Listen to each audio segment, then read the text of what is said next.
अस्सलाम वालेकुम। हमारी आज की कहानी का नाम है मीठी खीर और इसकी राइटर है ज़ारा हंजरा।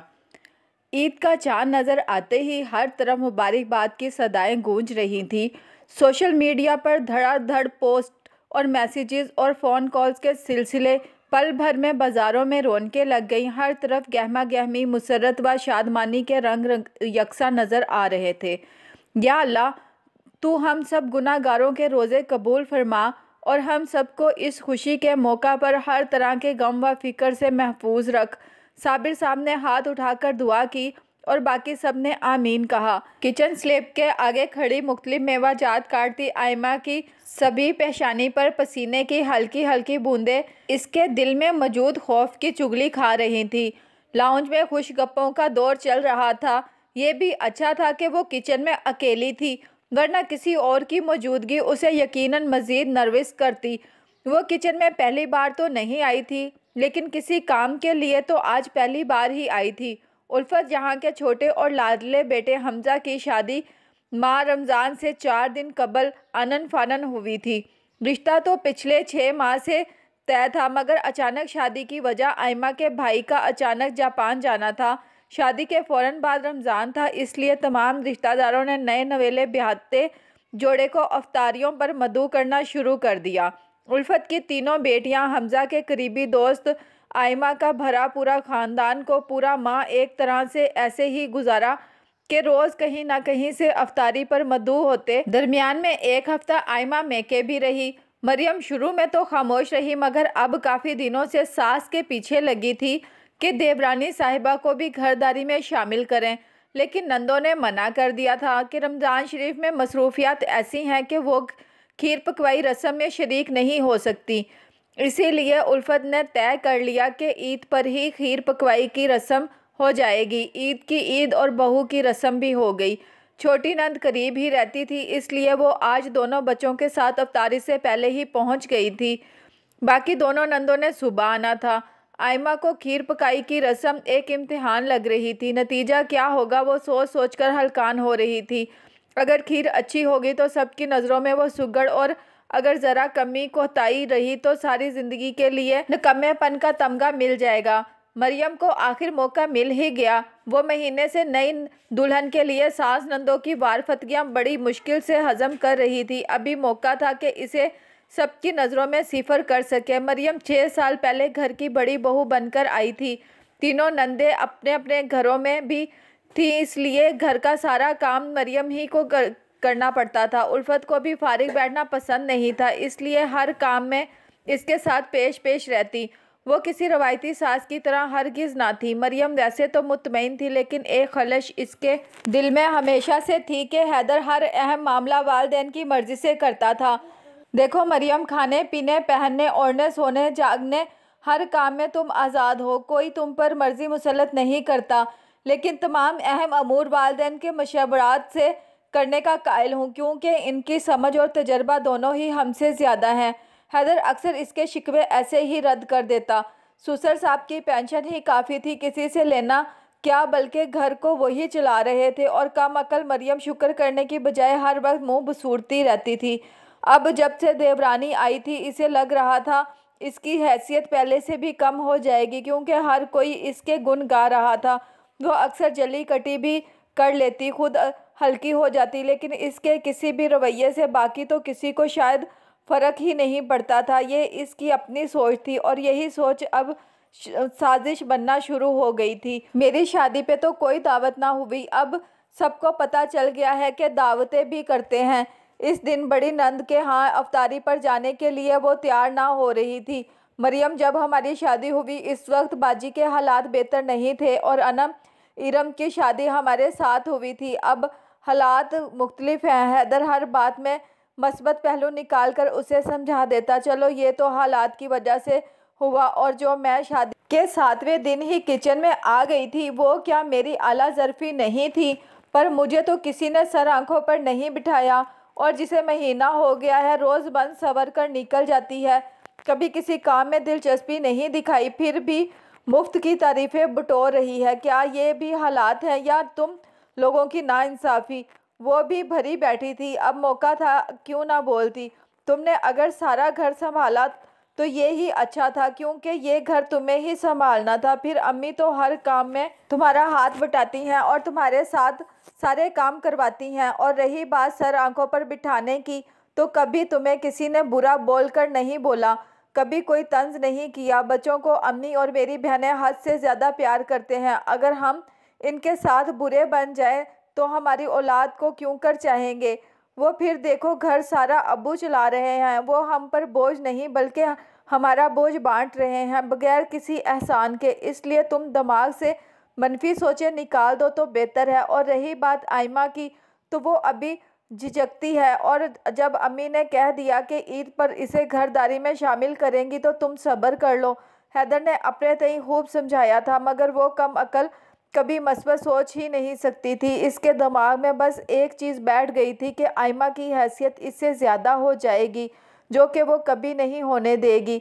अम्मी सब ने आयमा को बता दिया कि कौन से मेवे जात डालने हैं खीर में। अनम को अचानक ख्याल आया कि आयमा किचन में एक मुहिम पर लगी है। नहीं भाई, बताना नहीं, चेक करना है किचन इसके पास, बस ये जाने इसका काम। उल्फत ने हंसते हुए जवाब दिया तो बाकी मर्द भी हंसना शुरू हो गए। अम्मी, वो नर्वस हो रही होगी, मैं इसके पास चली जाऊं? अंजुम को शायद अपनी खीर पकवाई की याद आई होगी। अरे नहीं बच्ची, क्यों वहम कर रही हो? आयमा बहुत समझदार है, और वैसे भी खीर पकाई की रस्म खालिस दुल्हन ही की होती है, उन्होंने रसान से समझाया। और इधर किचन में आयमा सर पा पसीने से भीग गई थी। अबू कमरे में लेटने के लिए चले गए, जबकि हमजा इस इंतज़ार में था कि कब आयमा फारिग हो और वो उन्हें मेहंदी लगवाने ले जाए। ये भी अम्मी की ताकीद थी कि खीर पकवाई रात को ही निपटा लो, तसल्ली से काम भी हो जाएगा, फिर मेहंदी लगवा लेना। और इसने ऐसा ही किया था। मरियम बेड पर शॉपिंग बैग उल्टाए अनम को आवाज़ें दे रही थी, और उल्फत भी वहीं चली गई। हैदर दूसरे कमरे में जाकर लेट गया कि ख़वातीन को पार्लर ले जाने की जिम्मेदारी हमजा की थी। मेहंदी लगवाने की बुकिंग अनम पहले ही करवा चुकी थी, सो सब बेफिक्र थे।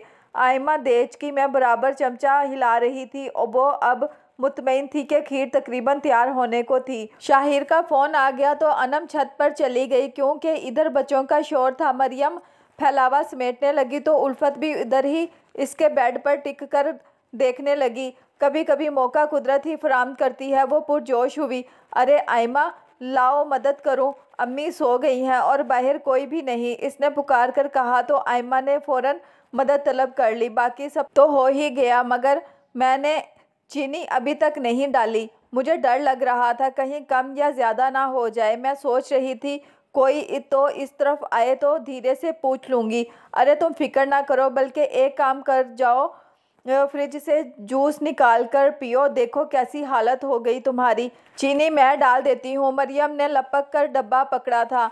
आयमा ने जूस पीकर गिलास खाली करके धोया, और आयमा ने खीर तैयार करके किचन स्लिप पर रख दी। चलो अब चखना मत, ख्वामखा वहमों में रहोगी।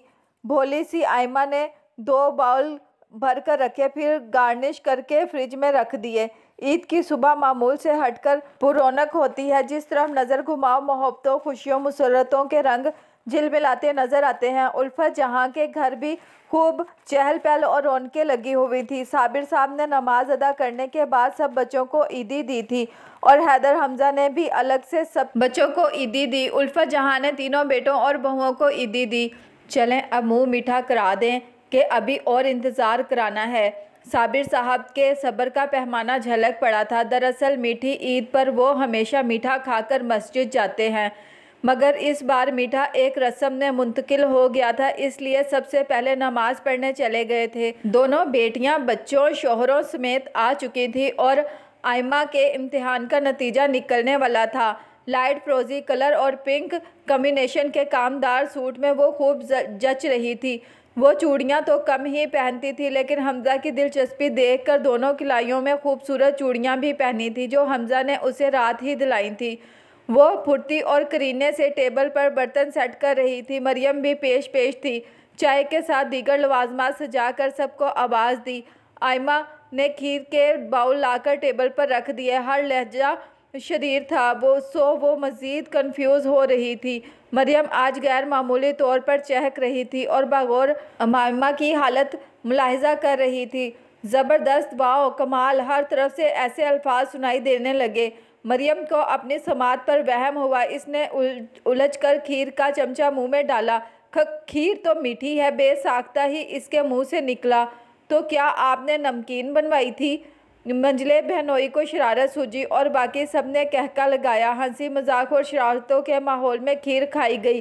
खीर वाकई ही बहुत मज़ेदार थी। सब ने दिल खोलकर तारीफ़ें की। उल्फत जहाँ ने बहू को खूबसूरत सूट बतौर इनाम दिया और तीनों नंदों ने भी खूबसूरत तोहफे दिए। जब बेटियां और दामाद रुखसत हुए तो बहुओं की मैके जाने की बारी आई तो इससे कबल ही उल्फत जहाँ ने दोनों बेटों और बहुओं को तलब कर लिया।